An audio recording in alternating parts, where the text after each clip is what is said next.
Who is Balogun Oderinlo? Why is he so important in Yoruba history?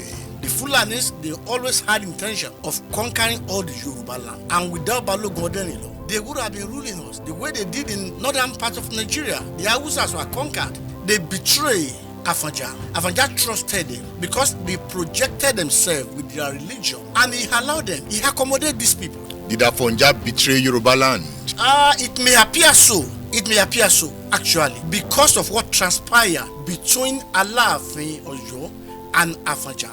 So his exposure to the Fulanis in Ilorin was what he needed at the time the Osogbo war started, Exactly. right? He fought with them. They were together under the Afonja army. So he knew their tactics. He knew how they fight. The Battle of Osogbo was quite strategic. That's correct. Oderinlo led that battle. Yes. He stopped the Fulani. He stopped their incursion. It was a great battle. And that was a tough battle. It was in the 1840s. It was a tough battle. And he stopped the incursion of the Fulanis and thereby saved the Yorubaland from the Fulanis. Where did you get your facts from? He sent his pigeon to take poison to the river. We had a drink, the Fulanis one, to the camp of the enemy. The pigeon delivered the poison. And those who survived the war, they drank the poison.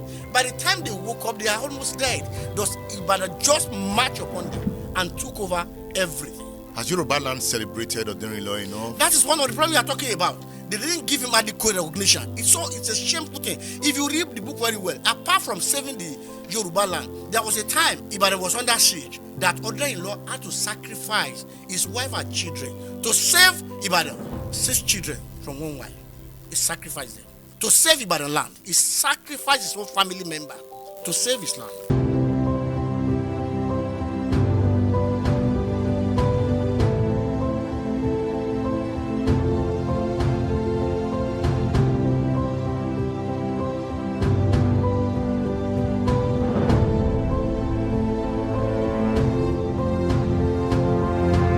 Let's tell a story from the past, a story from the heart of Ibadan. You can see the scene. We have come to tell this story from the home of the man we want to talk about. He was very popular.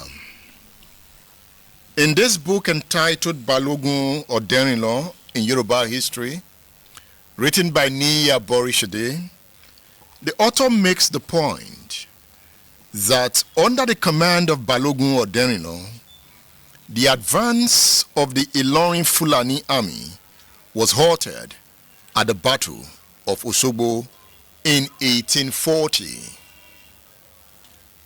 Who is Balogun Oderinlo? Why is he so important in Yoruba history? Niyi Aborisade, it's good to have you on State Affairs. Thank you very much for having me. You have written a book titled Balogun Oderinlo in Yoruba history. That's correct. You are from the family of Oderinlo. Yes, please. Is that what sparked that imagination to tell us the story? No, not only because I'm a family member of Balogun Oderinlo, but justice has not been served to this our great-great-grandfather, and I hate injustice in life. This was a man who delivered Yoruba from the incursions of the Fulanis. The Fulanis, they always had intention of conquering all the Yorubaland, and without Balogun Oderinlo, they would have been ruling us the way they did in northern part of Nigeria. The Hausas were conquered. So when we now talk of Hausa Fulani, there's nothing like that. But because they were conquered by the Fulanis at that time, that's why the Fulani is now the Hema. Most of the places now you hear of Hema of Kano, you hear of Hema of Sokoto. They are Fulanis. They are Fulanis. They are not the original owner of the land. They try it in Yorubaland, but our forefathers, Balogun Oderinlo, suppressed the insurrection of the Fulani at the Battle of Osogbo in 1840. But they captured Ilorin, a Yoruba land. Yes, they captured it through deception. You see, they betrayed Afonja. Afonja trusted them because they projected themselves with their religion, and he allowed them. He accommodated these people. He accommodated them because he thought, well, maybe they would bring peace to the land. But they had ulterior motive. So through his trust in the people of the Fulani extracts, they betrayed him and they took Ilorin from the Yorubas. Did Afonja betray Yoruba land? It may appear so. It may appear so, actually, because of what transpired between Alaafin Oyo and Afonja. There was an issue between Alaafin of Oyo and Afonja himself. That can appear to, because Afonja declared independence from the Yorubas, trusting in the Fulanis when he declared independence from Alaafin, and that could amount to betrayal. He paid with his life for that betrayal. He trusted Alimi. He trusted Halime, totally. Halime put himself in the service. He became a priest to Afonja, Halime himself. So Afonja did not make use of his own army anymore. There was alliance in Yorubaland, including the Balogun, the Onikoyi of Ikoyi. They all form alliance to fight the enemy. But Afonja now rely on the soldiers of the Fulanis. So they betray him because they have their own motive. And Afonja was not careful. The betrayer, and Alaafin Aole put a curse on him because he was the one that brought about the death of Alaafin Aole. And so because of that betrayer, he put a curse on him before he committed suicide. After Oyo was besieged, led by Afonja. So now, Aole now put a curse on Afonja before he died. And so that curse now came to pass when the Fulani betrayed him and killed him. When you say curse, Yes. does curses work? Yes, curses are powerful in Yorubaland and everywhere in the world. This was a leader. This was the Alaafin himself. He was empowered by all the Yorubas as a descendant of Odua, the progenitor of the Yorubas. So he was the one that was sitting on the throne. That's Haole.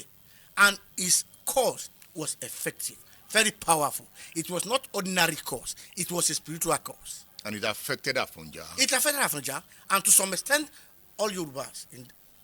Balogun Oderinlo Yes. can also be said to be connected to the fight around that axis at that time.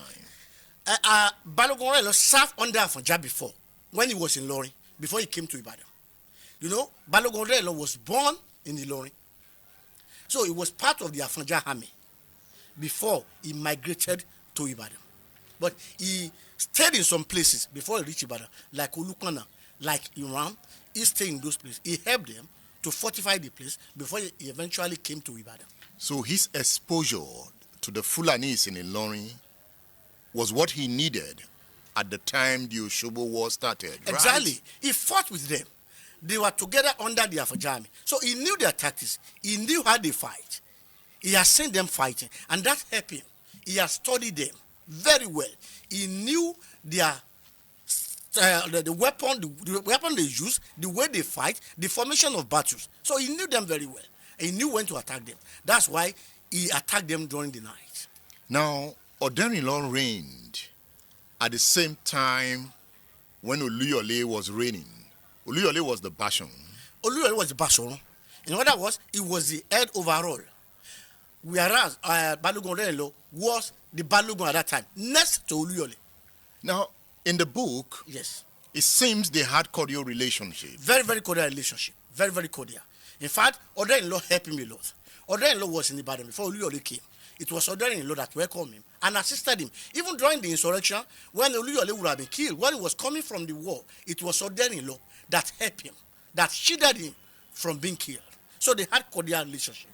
And Oderinlo was faithful to him. Even when he died, Oderinlo sent people to his house to protect his property. Otherwise, the people of Ibadan, they were about to attack the property. But he sent two men of war to protect the house. I'm wondering why you called Iba Oluyole a tyrant, a despot. You repeated that in the book. Of course, he was. He was a tyrant. That's the fact of the matter. He ruled by force. He ruled by force. And the people, if you read that book very well, you will see at the Battle of Osogbo, the people came after they finished the Fulani. They said they don't want him there again. They want Oluyole there. They want Oderinlo to assist them. But Oderinlo said he would not disparage the person who held the title. He will not make any insurrection against him. He won't be part of the rebellion. So he checked the rebellion. They didn't listen to him. Those who didn't listen to him, they came to fight against Oluyole, but Oluyole overcame them. But Oderinlo was not part of it. How did Oluyole get to know that they were rebels within Ibadan at that time? He was a warrior himself. He had ruled for long. He knew the people about it very well. He had, everywhere you have intelligence report. Even among those people who are planning, he may have his own people who would pass the message to him. So he must have had intelligence report, but definitely not from Oderinlo. Oderinlo was not part of the rebellion. I was going there. Yes. Because at some point while reading, I was saying, did Oderinlo sell out the warriors that informed him they wanted Oluyole out? No, because when they came to Ibadan, he did not just arrest them immediately. There was war. They challenged his authority. They led their own people. Is it what you call the Ojaba War? Yes, they fought. But Oluyole was an experienced warrior. He trapped them. And when one ran away among them, he invited him back. The one that went to Ijayi? Yes, that went to Ijayi. There was deception. That Oluyole practiced. He pretended as everything was settled. He invited them back, and then he did what he has to do. So Oderinlo did not give them away. He wouldn't do that. We are in Oderinlo compound as we speak. Yes. This is where he lived. This is where he lived. This is where he held his court in those days. This building I'm pointing to, that's where he held his court. And I learned most of the warriors lived around here. Yes, almost all of them. The Oluyole house was there. Other people's Oluyedun house, all of them. They had court in Ojaba. They lived very close. This helped them a lot during the time of war. They can quickly and easily gather themselves together, hold a meeting, and plan the strategy of war before they move. So it helped them. It was like a barracks of the army. Ibadan was a military wing of all the Yorubas. So we can say the Ojaba here and everywhere that's very close to this place can be said to be the barracks of the army in those days. The Battle of Osogbo was quite strategic. That's correct. Oderinlo led that battle. Yes. He stopped the Fulani. He stopped their incursion. It was a great battle. And that was a tough battle. It was in the 1840s. It was a tough battle. And he stopped the incursion of the Fulanis and thereby saved the Yorubaland from the Fulanis. Where did you get your facts from? The facts, even Oderinlo family, we know the story. The Magaji of Oderinlo is here. I'm a member of Oderinlo family. I'm a Magaji of Ajagba. The same family. So we know the family history. And there are other books as well that pointed to the fact. You must have read of Samuel Johnson. He wrote a book on the early Yorubas. You will read the history of part of what happened. But they did not get the intricacies of that history because they are not part of the family. So the family history, the war cloth that Oderinlo put on that battle is still in the family house. The staff that he used is still in the family house. So we have the weapon that he seized from the Fulanis is in our family house in Osogbo. So we have all this history. These are facts. Oderinlo was buried here. He was buried here. And I will show you the burial ground later. Before the Battle of Osogbo, yes, Oderinlo had a pigeon. He had a pigeon. That's correct. The pigeon was like a spy. It was like a spy. He had it like a spy. For Oderinlo. Yes. He sent the pigeon to the Fulani camp. That's correct. The pigeon will go survey, carry out intelligence report. And in the book, you said fortified pigeon.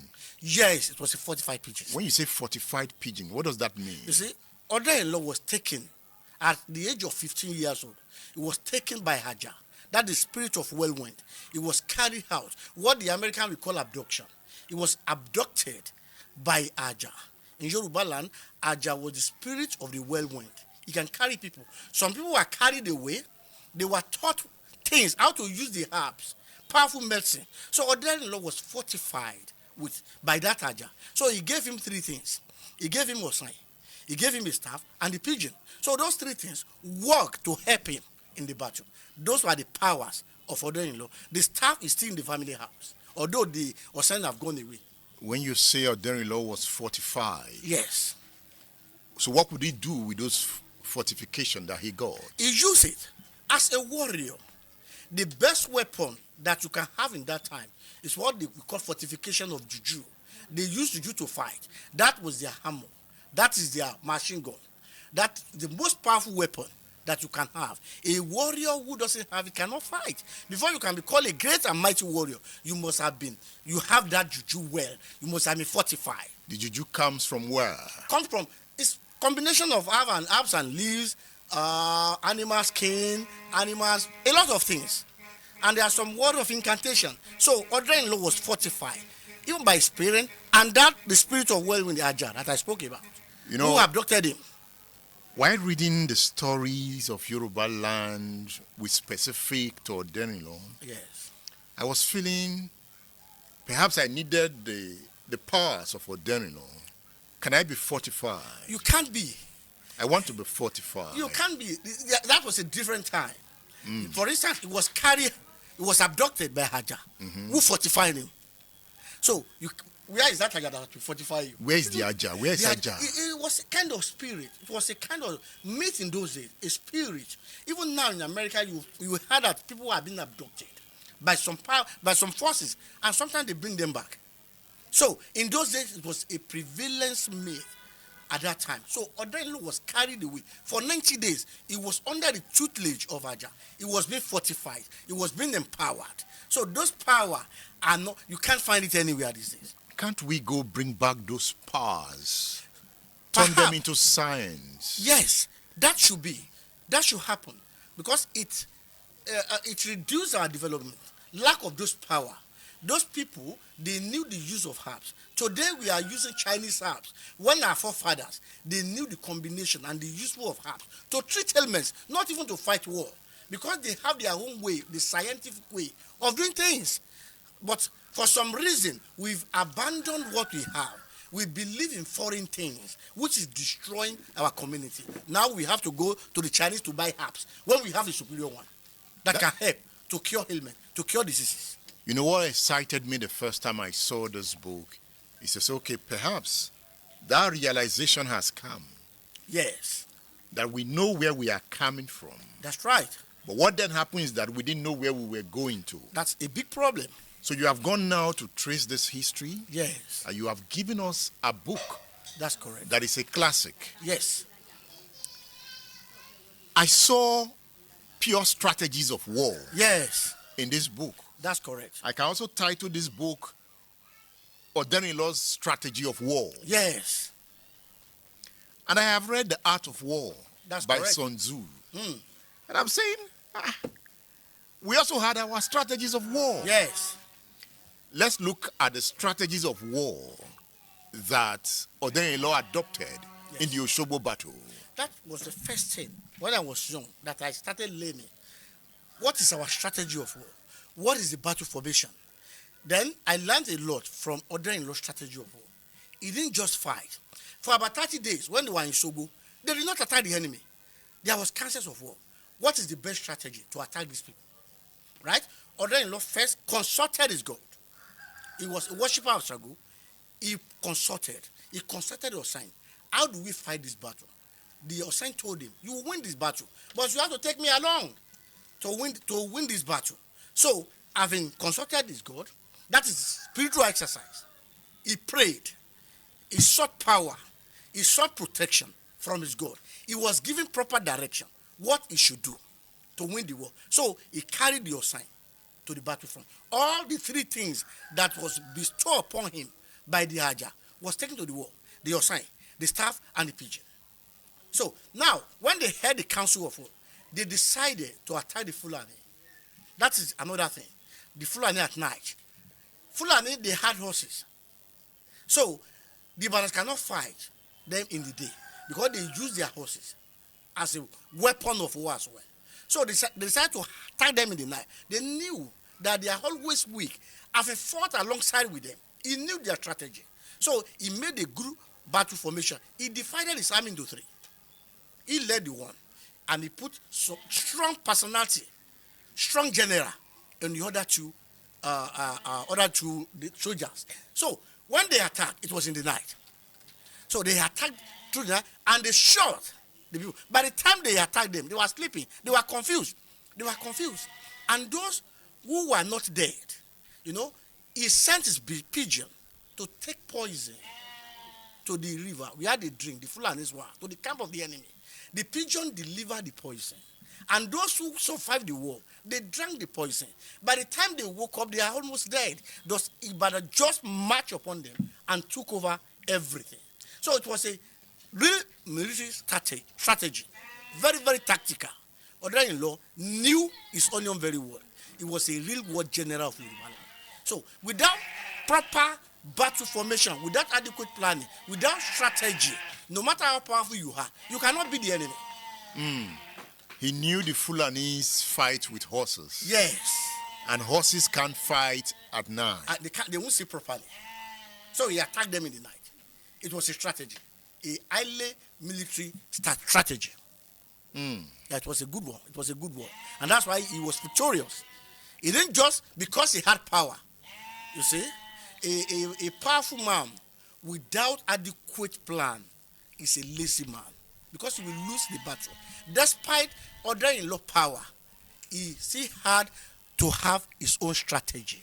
He made a very powerful strategy to attack the enemy. But the pigeon died. He died. He inadvertently took the poison in his mouth. But he delivered the message. I guess he finished his race. And he died. It was a great loss to Oderinlo. I was pained when the pigeon died. Yes. They have been together for many years, since the age of 15. And I became fearful for Oderinlo. Okay. I said, his pigeon had died. Yes. The pigeon that spies for him. That's correct. I said, okay, he will become vulnerable. But he still had the staff. The staff also was a weapon of war. Because, you see, the legend has it that when he wanted to go to war, he can use that thing to command the army from the ground, spiritual army, not physical one. So the staff was very powerful. He was given the staff by the Aja. You know how they commanded these spiritual armies? Yes. Still fascinates me. Yes. Sometimes they sound like subjects of fiction. No, they are not fictionary. When you see people praying as well, they command the angel to act for them. The same way these people use their spiritual, it's only in a different way. When we are praying now, we say, "Oh, angels, come and surround this place, take over," and we believe it's happening. But this one also, they have their own way of commanding what we can call angels in those days. Their spiritual army, they help them during the war. They help him a lot. So Yorubas are very powerful people. When it comes to metaphysical power, they are very powerful people, and they use it to their own advantage. And they mean that we are allowed to develop on our own. Things will have been different in Nigeria. Who stopped you from developing on your own? The colonialists. Why did you allow them? Well, in life, some people are more advanced. I think they were more advanced than us. We are at the stage of developing. When they came, they were more advanced. And they used cunning way, deception to get our people. You stopped the Fulani. Yes. You could not stop the colonialists. Well, that's part of life. When you are fighting against many enemies, those who are very clever, in a way, we call during the Industrial Revolution, that's when they came. And they came not just ordinarily, they came with different things, religions, and a lot of using technology to produce mirror, a lot of things that we have never seen before. So they used that one to entice our people, and our people fell for it. And you sounded as if Ibadan saved the whole of Yorubaland. Yes, that is the truth of the matter. Without Oderinlo, Ibadan would have been slave of the Fulanis. Instead of Oba, Yorubaland that we have, the whole of Yorubaland that we have today, it will be Hema. Even the Alla himself, there will be Hema of Oyo. The way they had it in the north, they have it in the north now. You know, in the north now, it is the Fulani that are ruling them. They have they have destroyed all the monarchy system of the Hausa people. They would have done the same thing in the whole of Yorubaland, but for the Oderinlo and those who fought alongside them. How come it was mainly Ibadan that fought the Osogbo War? Yeah, Ibadan was to protect the north of the west. They have their different, the Ijayi under Konami was to protect the south and west of the Yorubas. The Ibadan was to protect the northern flank of Yorubaland. So when the war came, the Alla sent to Oluyole. Oluyole was the Bashon. So when the SOS, Save Our Soul message from Osogbo was sent to Alla sent to Oluyole. Oluyole sent for Balogun Oderinlo to help him to prosecute the war. The Fulanis were already camping around Osogbo. They have almost defeated the Osogbo people. The Osogbo tried to resist them, but they failed. The initial people that was sent to Osogbo to rescue them, they failed. They can't do it. The Fulani were there. They were mighty warriors themselves as well. So they could have overrun all the Yorubaland, if not for the intervention of Balogun Oderinlo. Has Yorubaland celebrated Oderinlo enough? That is one of the problems we are talking about. They didn't give him adequate recognition. It's a shameful thing. If you read the book very well, apart from saving the Yorubaland, there was a time Ibadan was under siege that Oderinlo had to sacrifice his wife and children to save Ibadan. But we have his statue in front of Makbo. That's correct. 6 children from one wife. He sacrificed them. He paid dearly for Ibadan to be saved, apart from what he did to the Yorubaland. You see, they used cake bean. They said the blood of those people must be mingled with cake bean, what we call ikuru in Yorubaland. And they have to, all the 16 egress of Ibadan, they have to put all the ikuru mixed with blood to extend the Ibadan. He did this for Ibadan. He fought for the Yorubalands. This man deserves special recognition above everybody. Now we talk of Oluyole Market, Ogumbola something. People don't recognize the man who saved the Yorubaland. Yeah, he has not been given adequate recognition for whatever reason. And we are pushing for that. That they should recognize him. Very, very important. Because Ibadan seems to be Oluyole. Everywhere is Oluyole. Oluyole warriors. It's so sad. You know, and I'm saying, if Oderinlo did all this, yes, how come? It's very shameful. It's on record what Balogun Oderinlo did, but it was not given. We can't understand why. We don't know the people behind it, and that's why we, the descendants of Oderinlo, are pushing for a special recognition for this warrior who saved the Yorubaland, who saved the Ibadan people. He deserves special recognition by the people of Oyo and the entire Yoruba, not only in Oyo State, entire Yorubaland. They have to give him special recognition. Now let's read from your book. Okay. You said, for example, from page 94. Okay. That's chapter 13, okay. The aftermath of the Osogbo War. Yes. You said, it must be remembered that only the army of Ibadan, yes, and the remnant soldiers of Osogbo took part in the epic battle. That's right. And not all the Yoruba army. That's correct. For example, Kurumi of Ijaye did not take part. That's right.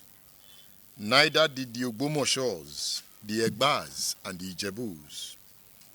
Perhaps the Alafi, being a veteran warrior himself, was of the opinion that it would take all the Yoruba army to liberate Ilorin from the Fulanis,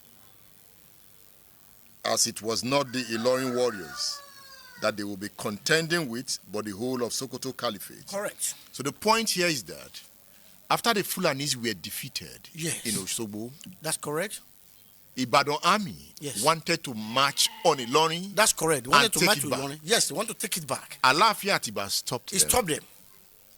And you make the point that if Alaafin Atiba had not demurred, yes, and had allowed the Ibadan army to press forward, yes, to take Ilorin, okay, this history would have been different today. That's correct. And Ilorin would have been restored to the Yoruba. That's correct. Are you sure? Yeah, it would have been different. That is if he has taken that advice to march. But don't forget that Alaafin Atiba himself was a warrior. He had fought against them before at the Eleduwe War. He fought with Balogun Oderinlo, Iba Oluyole, and Konomi. They fought at the Eleduwe War. So he knew these people very well. He knew what it takes to defeat them. Because like I said in that book, it was not only the Fulani of Ilorin that they are fighting against. They'll be fighting against the Sokoto Caliphate. Almost all the Fulanis and their slave, they'll be fighting. So it will take a whole army of Yorubaland to march to Ilorin because people will be coming from Sokoto. So it will be a very serious battle. And I don't think Alaafin Atiba was interested in that war anymore. The most important thing to him is just to secure all that Yoruba land. I think in a way, he has considered that part of Ilorin. But Ibadan would have gone ahead. It would have gone ahead, but we know what would have happened. It may not have been very easy. The way you sounded here, you think... I think it would be easy if Oderinlo was there. If he led them, I hope that they could have captured Ilorin. And if I were to be alive at that time, I would have encouraged them. I would have invited all the other Yoruba army to support the Ibadan army and march to Ilorin. Did they need the approval of the Alafin to march on Ilorin? Of course, Alafin was the superior king. He was the one that can give the order of the battle. Even the fact that Ibadan went to Osogbo, it was at the behest of the Alafin. They wouldn't have gone. Alafin was the military wing of the Yorubaland. But Alafin was the superior king. He has to order the battle. Without him ordering the battle, they wouldn't go. So the Oyo Empire includes that of Ibadan. While the Ibadan was the military wing of Yorubaland, Alafin retained the power. He ordered the battle, particularly a serious battle like that. Now, Iba Oluyole wanted power. Yes. And plotted a coup. He plotted a coup. There was an insurrection.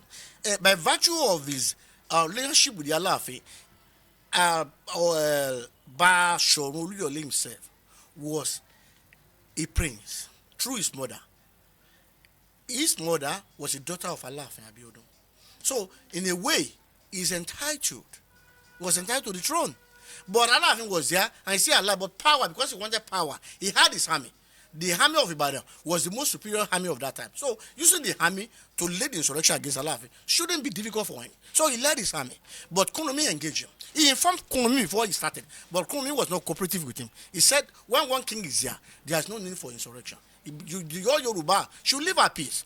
But Oluyole will not have that. He led the people of Ibadan. And then they met. Kunomi was there as well to engage him in battle. But though all of them, the trio of them were friends. The Alafin of Atiba, Kunomi of Ijayi, and the Oluyole. But when it comes to power, friendship does not matter. Like I suggested, remember Fatsa and Babangida. Fatsa also was a very good friend of Babangida. They went to the same school, were very close friends. But there was a coup, and Babangida has to do what he has to do. They kill Fatsa. So friendship does not come in when it comes to power. That is an issue. So, Kunomi met him. They engaged in battle. It was a very difficult battle. At a later stage, it was Allah of intervention that stopped the insurrection. They now held a meeting, and Oluyole apologized for his action. But he didn't kill him. They knew he's not someone you can just kill like that. So the Ibadan came together again as one. He was also fortified. He was fortified, very powerful as well. Very powerful. Very powerful. Very powerful. Ibadan feared him. They feared him. That's why he became a tyrant. Because when power corrupts, and power corrupts absolutely. When he became so much powerful, he used his power to dominate the people. He forced the market people to buy his yam. He had large farm. So he will just bring the farm, he will stop them from selling other things. Say, you must buy this one and sell it. And they will sell to them at exorbitant fees. But who can say this? To the extent that people they had to engage an herbalist to put a curse on him so that he will die. They want him dead.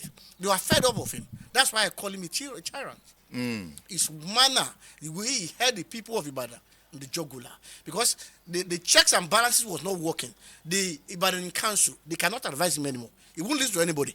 So the insurrection was stopped. They settled the drift between them, between the Alafin, the Balogun Odeyinka and Kunomi. They became friends again. They settled that drift, and Yoruba were peaceful again. But we won't forget the insurrection. But he was a tyrant, like I said. He dominated his people. He forced the market people to sell whatever he wanted to offer at exorbitant fees. He was holding the people at jugular to the extent that the people, they have to invite an herbalist from another town to come and help them to put a curse on Balogun Odeyinka. This is the book we are talking about. It is a book of history. It is a book about Yoruba history. It's about Oderinlo of Ibadan land, that great warrior that governed Ibadan before he died. You can get this book on udarabooks.com, on udarabooks.com. You can also order it through the WhatsApp numbers on the screen. It's a lovely book to read, and the author is telling us the story of Yorubaland. The rebels wanted Iba Oluyole dead. Yes. Not only the rebels, almost people of Ibadan land. He defeated the rebels. He defeated the rebels. This time, they now recourse to a medicine man. Yes. From Ife. A juju man from Ife. Oluyole got wind of this information. Yes, and invited the juju man to come to his house. He used one of the servants to lay ambush on him on the top of the roof. The man was laying ambush. As the juju man stepped in Oluyole's house, the man on top of the roof came down to club him. But the juju man was fortifying himself. He dodged the club and saw what happened. So he stepped back. He chanted some incantation and destroyed that man. Later he put a curse on Oluyole himself. And within a short period of his curse upon Oluyole was just riding his horse one day. He fell from the horse. And that was the beginning of his calamity. Did he place the curse around Ojaba? Yes. And in the center for Ojaba, that's where he placed the curse against Oluyole himself. And the curse was effective. Because not far from that time, as Oluyole was riding his horse through the town, he fell from the horse and he never recovered from the fall. He died. Oluyole died. He died. He was a World War general. It was during his time that the Hausas and the Fulani came to Ibadan to live as well. His statue is there. It was there. That's correct. That is there. We are in the camp of warriors. We are in camp of the warriors, the Ibadans. That's what we are noted for. The land of the warriors. I wrote a poem about Ibadan as well. After the death of Oluyole, Balogun Oderinlo, leadership fell. On Balogun Oderinlo himself. And you know, Oluyole respected Oderinlo so much. Yes. He feared him too. Yes. He knew his fortification. So Oluyole respected him and he has helped him in the past. Oderinlo has helped Oluyole to survive the insurrection of Ibadan as well in a way. Before the other rebellion, when he was coming from the war, they didn't want to receive him. They want to stop him at the gate. It was Oderinlo that assisted him to enter Ibadan again. It seems he was not possessed by power. He had the opportunity to topple Exactly. Oluyole. He could have done that, but he waited for his own time. It's important for people to wait for their own time. He did not lead any rebellion. So during his short reign, Oderinlo himself, it was a peaceful reign in Ibadan and Yorubaland. During that short reign, because he was a peaceful man, though he was a warrior, but he has behaved himself very well to the extent that during his time, the people knew relative peace in all Yorubaland. He was to be installed as the Baale of Ibadan. He postponed the coronation. That's correct. He wanted to return from the war of Sagon. Yes, Sagon.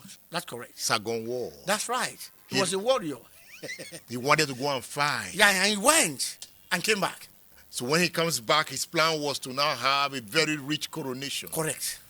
But some would say, you already have the crown. Why go to war again? This man was not after the crown. That's why when he had the opportunity to lead insurrection, he didn't lead it. He wasn't, he's not someone that was thirsty for power. Yeah, his aim was to save the Yoruba land, to defend all Yoruba land, to ensure the victory for Ibadan people. And he has achieved that. So when he came back, that's when he fell sick and did not do the coronation. You suggested that some persons made the point that he was poisoned in the Sagon War. I said he wasn't.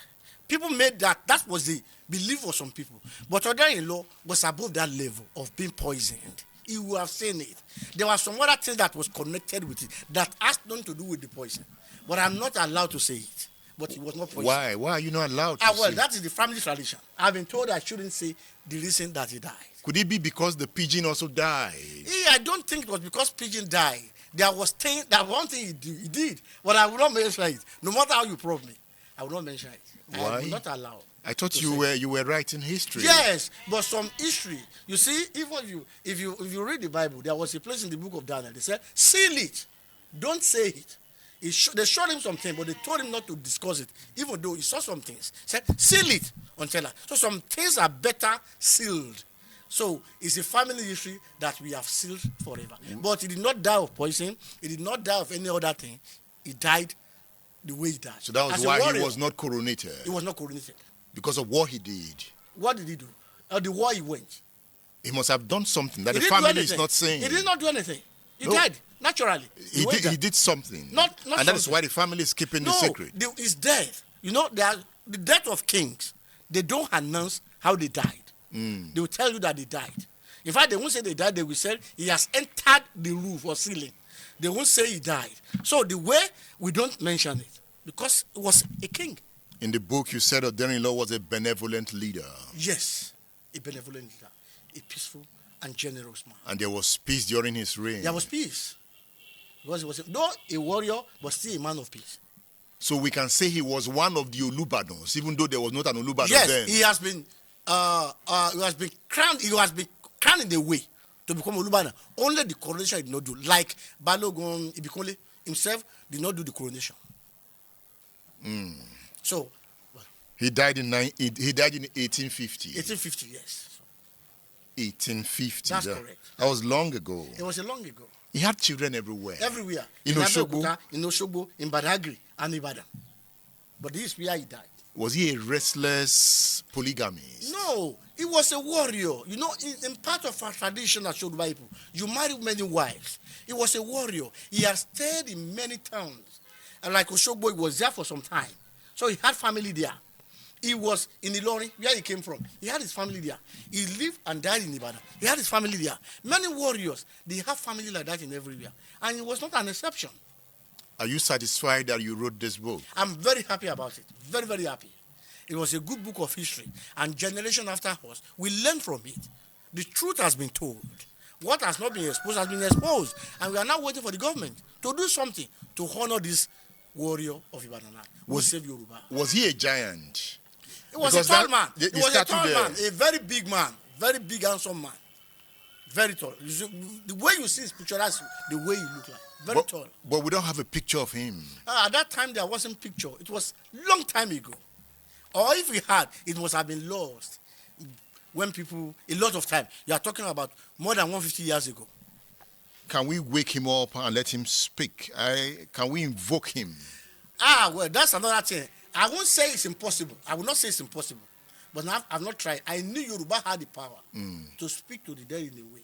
But I am not party to that. Because I would like to see him. If you see him, you will run away. I don't. Even the warrior, the clothes that he wore when he fought the battle, is at the family house.